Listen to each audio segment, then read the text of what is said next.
시편 54편 4절 말씀입니다. 시편 54편 4절 말씀 구약성경 841면입니다. 제가 봉독해 드리도록 하겠습니다. 하나님은 나를 돕는 이시며 주께서는 내 생명을 붙들어 주시는 이시니이다. 아멘. 라이온킹이라는 애니메이션이 있습니다. 여러분 모두 한 번씩 보셨을 것 같아요. 90년대에 개봉했는데 한 마리의 작은 사자가 장성에서 왕까지 이르기까지 그 일대기를 정말로 멋있게 그려낸 그런 애니메이션이어서 많은 사람들의 사랑도 받고 많은 상도 받고 많은 돈도 벌었던 그런 아주 유명한 애니메이션입니다.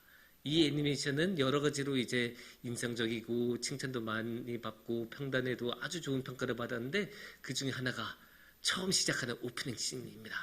광활한 이 사바나의 평원에서 한 마리 새가 딱 나타나더니 어마어마한 동물들이 막 다 나타나면서 즈벤냐 막 하면서 이제 노래가 막 이제 나옵니다.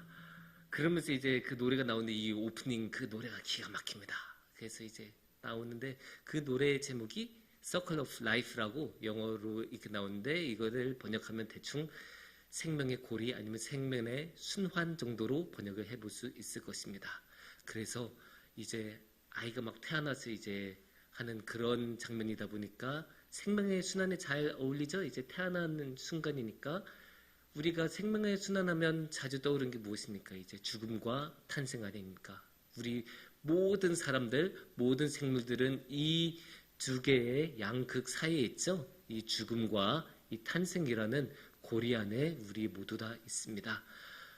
우리 모두 다 그거를 사실 부정하고 싶죠. 우리 모두 다 이 죽음이라는 것이 두렵기도 하고 거기서부터 멀리 최대한 떨어지고 싶지만 그럼에도 불구하고 이 죽음이라는 것은 엄연한 우리 삶의 일부분을 차지하고 있고 그렇기 때문에 더욱더 이것을 피할 수가 없으면서도 또 반대편에 이 탄생이라는 것도 하나의 순환을 이루는 것을 우리가 잘 볼 수 있습니다. 이러한 생명의 순환에 대해서는 성경에서도 아주 많은 생각을 하면서 중요하게 여깁니다. 그래서 어디서 볼 수 있냐면 대표적으로 아브라함이 얼마나 자식을 얻고 싶었습니까? 아들을 얻기 위해서 얼마나 많은 노력을 하고 하나님께 얼마나 많은 기도를 드렸습니까? 그것이 모두 다 자신으로 끝나지 않고 이 생명의 순환이 계속 이루어져서 이어지기를 원하는 그런 마음이 강했기 때문에 그런 생명의 순환을 성경에서는 아주 강조를 합니다. 그런 면에서 우리가 이 생명에 대해서 또는 이 생명의 순환에 대해서 한번 다 같이 오늘의 말씀을 통해 한번 생각하는 시간을 가졌으면 좋겠습니다. 오늘의 말씀은 이제 54편, 시편의 54편인데 시편의 54편은 그냥 1절부터 막 읽어나가면 안 돼요. 왜냐? 표제어가 있기 때문이에요. 이렇게 표제어가 있는 시편은 항상 그 표제어를 주목하면서 읽어봐야 합니다. 이 표제에서는 뭐라고 하냐면 다윗의 맞으길 인도자를 따라 현하게 맞춘 노래 10사람이 사울에게 이르러 말하기를 다윗이 우리가 있는 곳에 숨지 아니하였나이까 하던 때에 라고 나옵니다. 그러니까 뭐 앞에 다윗의 맞으길이나 이런 거는 그렇게 중요하지 않고 중요한 거는 어디서부터 중요하겠습니까? 10사람부터가 중요하겠죠. 그래서 이제 쭉 나오는데 이게 무슨 말인가 싶을 수가 있어요. 그러면 정확하게 우리가 알 수 있는 성경의 한 지점이 있습니다. 그게 어디냐면 사무엘상 23장 19절 말씀입니다. 거기서는 이렇게 말씀하고 계십니다. 그때 10사람들이 기브에 이르러 사울에게 나와 이르되 다윗이 우리와 함께 광야 남쪽 하길라 산 숲풀 요새에 숨지 아니하였나이까 라는 말씀이 나옵니다.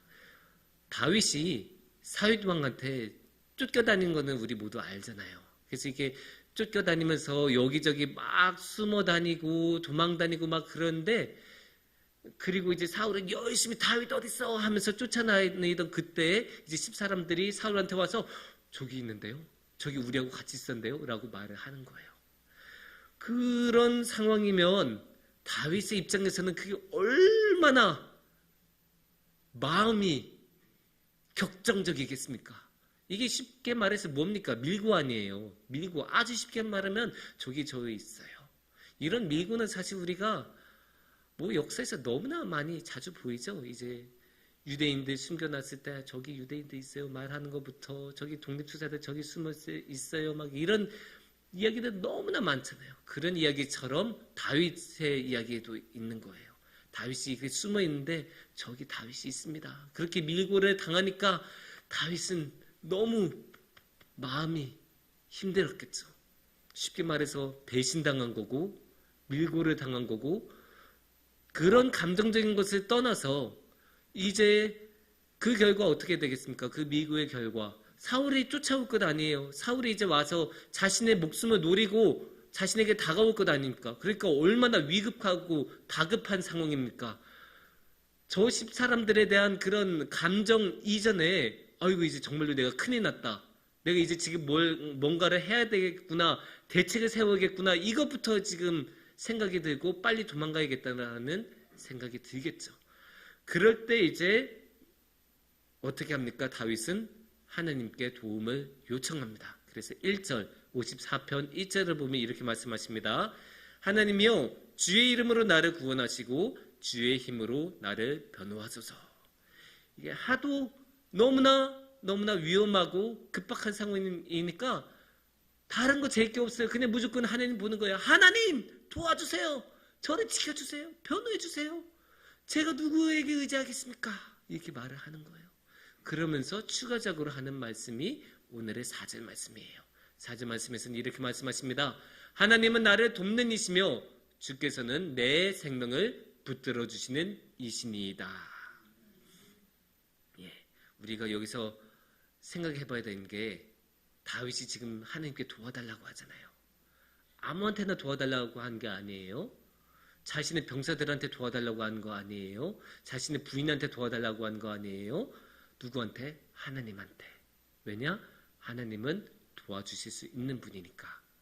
이걸 어떻게 생각하면 좋냐면 우리도 살아가다 보면 아플 때가 있잖아요. 막 뭐 허리가 아프거나 머리가 갑자기 아프거나 아니면 갑자기 큰 병이 들었거나 이런 경우 우리도 있잖아요. 그럴 때 우리 어떻게 합니까? 변호사를 찾아갑니까? 아니죠. 국회의원 찾아갑니까? 아니죠. 누구 찾아갑니까? 의사를 찾아가죠. 왜냐? 의사는 우리를 치료해 줄 수 있는 지식이 있고 경험이 있고 치료할 수 있는 기술이 있는 사람이니까. 그러니까 의사한테 찾아가는 거예요. 쉽게 말해서 도움을 줄 만한 사람, 도움을 줄 수 있는 사람한테 가는 거예요. 그러면 지금 다윗은 어때요? 지금 생명의 위기 앞에 놓여 있지 않습니까? 그러니까 다윗은 자신의 생명을 구해줄 수 있는 사람, 자신의 생명에 도움을 줄 수 있는 분에게 찾아가는 거예요. 그게 누구라고요? 하나님이에요. 그래서 하나님은 어떤 분이라고 했었죠? 하나님은 내 생명을 붙들어 주시는 이신이다라고 하잖아요. 우리의 생명을 붙들어 주시는 분이시니까 다윗은 주저하지 않고 하나님에게 나아갈 수 있는 겁니다. 정확히 말하면 하나님 말고는 나아갈 수 있는 곳이 없는 거예요. 당연히 하나님께 나아가야죠. 하나님은 우리의 생명을 붙들어 주시는 분이시니까. 그런데 이게 어떻게 가능할까요? 어떻게 하나님께서는 이렇게 생명을 붙들어 주시는 분, 생명에 도움을 주시는 분일 수 있을까요? 이유는 아주 간단합니다. 하나님께서는 생명의 근원이시기 때문입니다. 그게 제가 생각해낸 말이 아니고 성경에 나온 말이에요. 예레미야서 2장 13절을 보면 이렇게 말씀하십니다. 내 백성이 두 가지 악을 행하였나니 곧 그들이 생수의 근원이 되는 나를 버린 것과. 여기서 생수는 그냥 물을 말한 게 아니겠죠. 이 생수는 생명에 대한 상징이죠. 이 생수의 근원이 누구라고요? 나 하나님이신 거예요. 이렇게 하나님께서는 본인이 생명의 근원이라는 것을 너무나 명확하게 말씀을 하고 계세요. 자신이 생명의 근원이라고. 그러니까 하나님께서는 생명의 근원이시기 때문에 생명을 붙들어 주시는 분도 될 수 있고 생명의 주인으로서 생명을 주고 거두는 것을 마음대로 하실 수 있는 분, 그분의 뜻에 따라서 그분이 보시기에 옳은 방법에 따라서 하실 수 있는 분이다라는 것을 우리가 이 말씀을 통해서 알 수 있습니다. 그래서 이제 모든 생명은 하나님으로부터 흘러나오는데 이제 참으로 안타까운 것은 인간은 망각의 동물이어서 이 진리를 너무나 쉽게 잊어버립니다. 우리는 너무나도 당연하게 내일 또 살아있을 거라고 생각하잖아요. 내일 살아있을 거라고 지금 생각하지 않으신 분 아무도 없을 거예요. 당연히 우리는 편안하게 자고 또 내일 일어나서 내일의 일을 하고 내일의 음식을 먹고 내일의 옷을 입을 것입니다. 그런 게 아니었다면 우리 가진 재산 그냥 오늘 다 쓰고 뭐 세상을 떠나거나 그런 사람들도 많을 거예요. 근데 우리는 당연히 내일도 살 거라고 생각하니까 아무도 그런 사람이 없잖아요. 우린 너무나도 당연하게 내일도 살 거라고 생각합니다. 하지만 우리 모두 아는 것처럼 생명은 너무나 쉽게 떠나가기도 해요. 이 생명이라는 게 참 신기한 게 사람이 안 죽으려고 하면 어떻게 해서도 안 죽어요. 정말로 너무나 위험한 상황인데도 생명을 유지해요. 하지만 사람이 생명을 잃을 때는 아니 어떻게 이럴 수가 있나 싶을 정도로 너무나 어이없게 하지만 모든 방향이 생명을 잃는 방향으로 가기도 해요. 이게 참 아이러니하기도 하고 근데 이게 인간의 힘으로 어떻게 할 수 없는 부분이에요. 예전에 일본에 굉장히 이제 잘 나가는 만화가 있는데 일본 만화 같은 경우는 이제 주간 만화가 대부분이어서 매주마다 이제 만화가 나와야 돼요. 쉽게 말해서 우리나라가 이제 드라마가 매주 뭐 월화면 월화, 수목이면 수목 이렇게 딱 매주 이렇게 드라마가 나오잖아요. 그것처럼 일본에서 만화가 그렇게 매주 이렇게 나오는데 잘 연재되던 만화가 갑자기 어느 날 중단이 됐어요. 왜냐? 그 만화가가 자기 집에서 이렇게 청소하다가 이렇게 일어나는데 계단에 머리를 부딪혀서 그걸로 인해서 뇌출혈이 일어나면서 세상을 떠났대요. 아니 그게 뭡니까? 어떻게 사람이 청소하다가 세상을 떠날 수가 있어요? 근데 그게 일어나는 일이에요. 정말로 안타깝지만 우리가 그걸 뭐라고 합니까? 허망한 죽음이라고 하지 않습니까? 그렇게 너무나도 허망하게 너무나도 어이없게 정말로 자신의 사랑하는 사람들한테 작별 인사 한번 제대로 못하고 세상을 떠나는 사람들이 얼마나 많습니까? 근데 그게 정말로 일어나는 일이고 그래서 우리는 알아야 돼요. 우리의 생명은 우리가 주인이 아니다. 우리가 주인이 아니고 누가 주인입니까? 하나님이 주인이십니다. 우리의 생명은 우리의 손에 없어요. 우리가 아무리 노력해봐도 우리의 삶을 1초라도 더 연장시킬 수 없어요. 하지만 하나님께서는 하실 수 있어요. 왜냐? 모든 생명은 하나님의 손에 있고 모든 생명의 근원은 하나님이시기 때문입니다. 그래서 참 다행인 것은 이 생명의 근원이신 하나님, 이렇게 생명을 붙들어 주신 하나님은 우리를 도와주시는 분이라는 거예요. 하나님께서는 우리를 도와주실 생각이 있으신 분이에요. 이게 얼마나 다행이냐? 우리가 아무리 부르짖어도 하나님께서 도와주실 마음이 없으시면 그게 의미가 없을 거 아니에요. 하나님께서 그냥 생각이 없으시고 아니야 넌 거기까지야 라고 말씀하시면 우리는 어떻게 할 수가 없어요.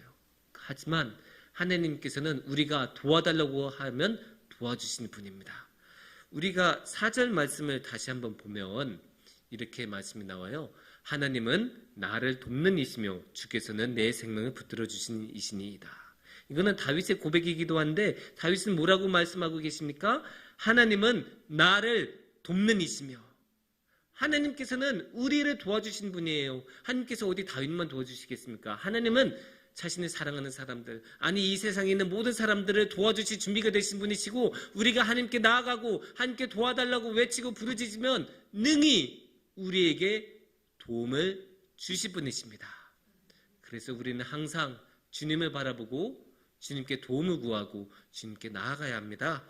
그래서 우리가 항상 주님을 사랑하는 마음으로 주님께 도움을 구하면 하느님께서는 단지 우리에게 생명의 도움을 주시는 것만이 아니라 죽음을 넘어서 죽음을 극복해서 저 부활의 삶까지 인도해 주시는 분입니다. 그 부활의 삶이란 건 무엇이겠습니까?